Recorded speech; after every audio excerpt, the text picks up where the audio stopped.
What's going on YouTube? I just checked my checking account. I don't have $50 million. So I'm budgeting about $75,000 to make myself a fake Ferrari out of a 1956 Devin 295.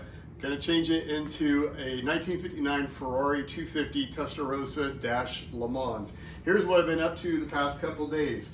I cut back the headlight area about 3 inches, and maybe I went a little bit too wide, but either way, it's gonna have a nice, sexy curve down eventually. I also took a little bit of this very slick tape and taped on this right here, and then fiberglass this from the back.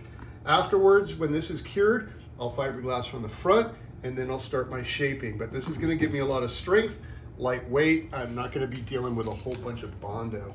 So I'm getting my throttle linkage. This hole is too big, but I put big washers here. I have a rod end that will be doing the pulling. This throttle pedal was black and it had ribs, and I like holes and I like silver. So I grinded all the black anodization off. I drilled a whole bunch of holes to make it lighter, and then that will operate like this. And what that will do is it will pull on a 1032 rod that will have rod ends on both ends. So it will have a nice little adjustment as well. If anybody is good with gooseneck hinges, I put a gooseneck hinge here. I welded these brackets, quick release pin to be able to release the hood, but when this goes up, it pinches right here. So I have fabricated, where did it go?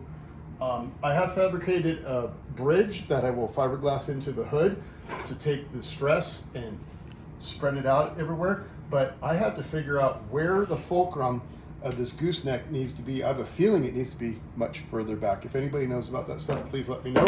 I have taken measurements for Aircraft Window Company in Southern California. They're gonna be making me a window that I will conform to this body shape, but it's basically gonna footprint over here and land about there. It's 3.5 inches. These are 3-2-1 machinist blocks, 3 inches tall, 2 inches wide, 3 inches long.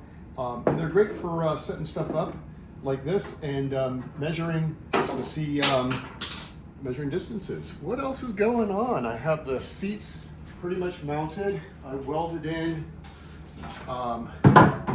nuts so that the seats could directly bolt in. What else is going on? Is that about it? I'm doing more smoothing. I have a body guy who may be helping me paint the car. We spent a couple hours running some fiberglass specific Bondo the other day, and I think that's about it. There's some other stuff that's been going on, but yeah, that's about it for right now.